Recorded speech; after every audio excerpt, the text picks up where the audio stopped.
భారతీయ పురాణాలలో కల్కి అవతారము విష్ణువు యొక్క తుది అవతారం ఒక ముఖ్యమైన స్థానం కలిగి ఉంది.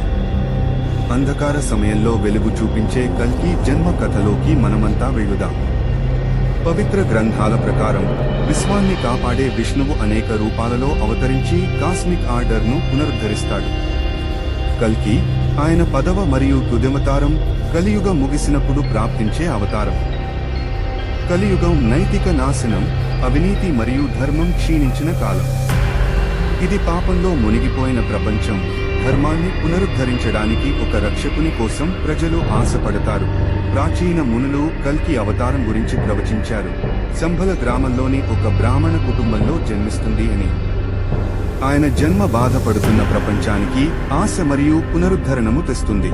ప్రశాంతమైన సంభల గ్రామంలో ఒక అద్భుతమైన సంఘటన జరిగింది. విష్ణుయేశ మరియు సుమతి అనే భక్తులు కుమారునికి జన్మనిచ్చారు. ఆ శిశువు తొలి శ్వాస తీసుకున్నప్పుడు ఒక ప్రకాశవంతమైన కాంతి గదిని నింపింది మరియు సమస్తం ఆనందించాయి.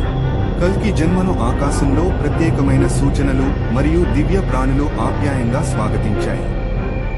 ఆ దివ్య శిశువు సూర్యుడి కన్నులు ఉన్నట్లు ప్రకాశవంతంగా, పాపాలను నిర్మూలించి ధర్మాన్ని పునరుద్ధరించడానికి పుట్టినట్లుంది. కల్కి ఒక మహత్తరమైన లక్ష్యంతో పెరిగాడు. వివేకవంతులైన మునుల మార్గదర్శకత్వంలో ఆయన వేదాలలో నిష్ణాతుడిగా మారాడు మరియు అసాధారణ యోధుడిగా ఎదిగాడు. ఆయన లక్ష్యం స్పష్టమైనది: అంధకార శక్తులను నిర్మూలించి ధర్మం పునరుద్ధరించుట. కలియుగము అత్యంత స్థాయికి చేరుకున్నప్పుడు కల్కి అవతారం ఎదురు చూస్తోంది, ఒక కొత్త సువర్ణ యుగానికి ప్రతీకగా. ఆయన జన్మ ఒక పురాణం కాకుండా ఒక హామీ. ఎప్పుడు ఆపద వచ్చినా ధర్మం వెలుగును ఎల్లప్పుడూ నిలుపుతుంది. కల్కి జన్మ కథ మనకు అంధకార సమయంలో కూడా ఆశ ఎల్లప్పుడూ నిలుస్తుందని గుర్తు చేస్తుంది.